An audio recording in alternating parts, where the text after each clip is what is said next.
Единственият, неповторимият по рода си кемпер Himmer Venture S е при нас, при Holiday Mobile, в нашия кемпер център.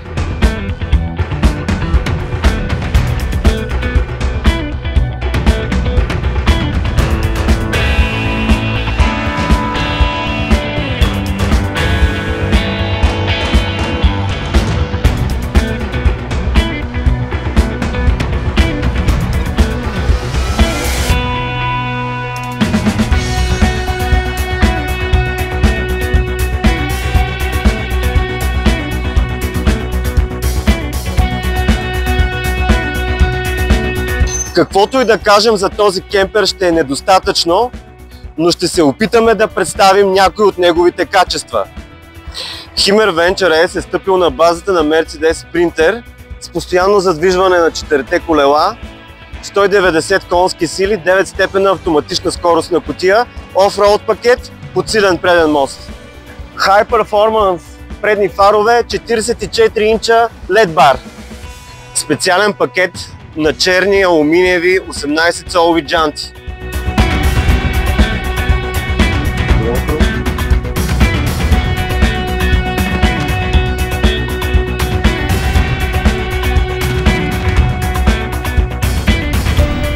Отварянето и затварянето на задната рампа тераса става изключително лесно.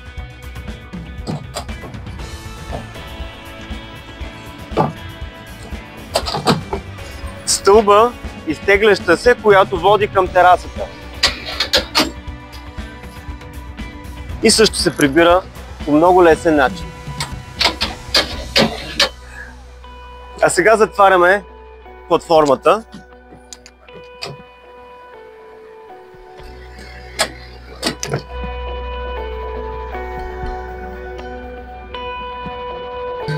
Рампа за два велосипеда, която също може да бъде демонтирана. Електрическо отваряне на тентата след осветление под нея.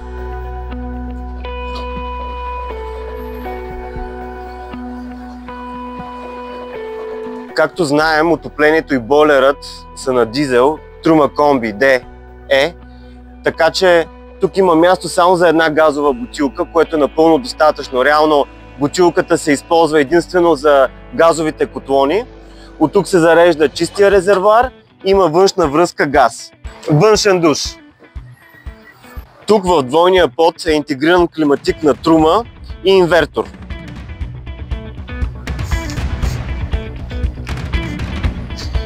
Механични стабилизиращи крачета.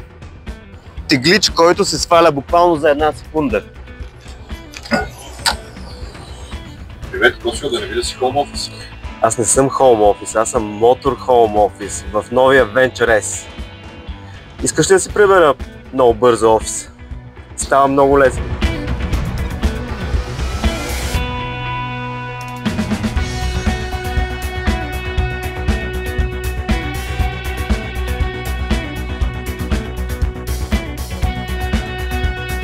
Косио, поработихме, сега е време за почивка.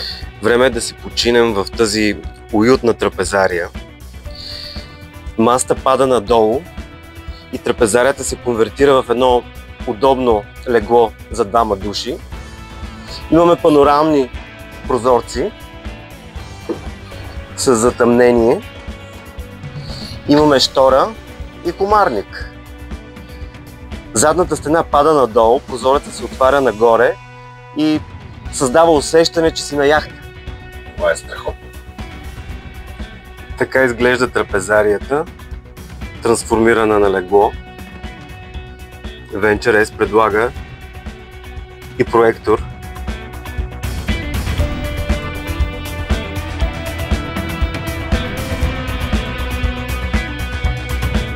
Това е кухненския бокс, множество шкафове. Една много интересна мивка, която излиза от стената. Два газови хъба. Допълнителен плот, който лесно се демонтира.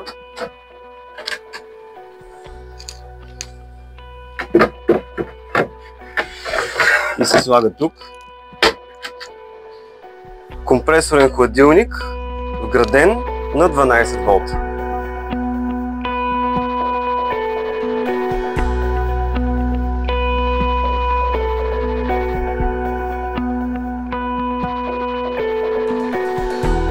Сега ще покажа нещо наистина различно при този кемпер. Как банята става по-голяма. Нещо наистина иновативно. От тук дърпаме стената.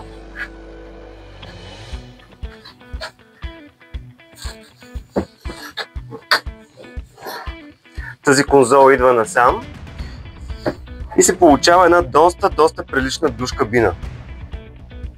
Тук е душа и смесителя. Керамична тоалетна на Тедфорд.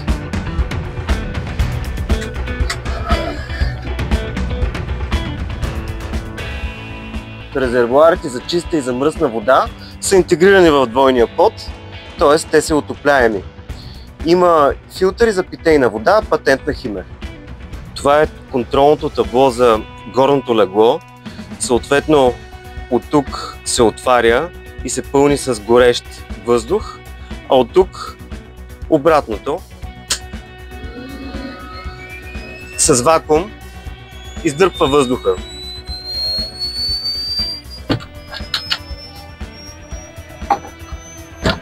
Една, две, три, 4 батерии по 80 ампер-часа, общо 320 ампер-часа литиеви батерии, напълно достатъчни за пълна независимост. Стартираме отварянето на поп-ъп леглото.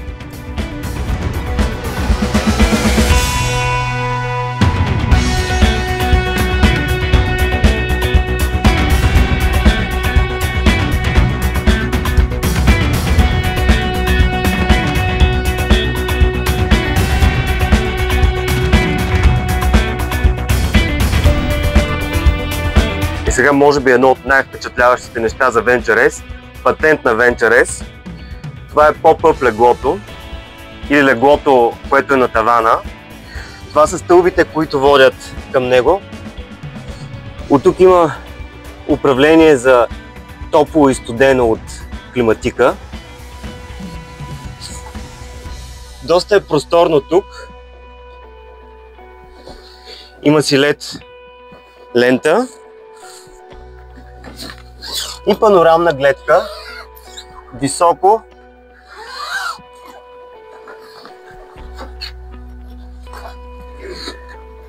Когато станеш сутрин да видиш морето, планината.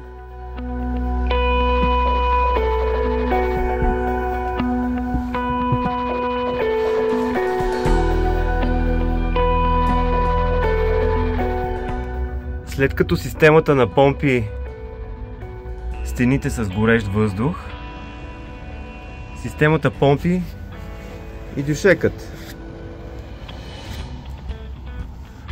От тук може да контролирате осветлението, има си и капандура. От тук влиза горещия въздух. А от тук може да регулирате и климатика. Тъч управление на Химер с дистанционен контрол през апликация, с който можете да правите мониторинг на кемпера си, да виждате всички показатели, да включвате 12 волта, потопяема помпа, информация за батериите, да включите хладилника си, осветление, сценарий на осветление.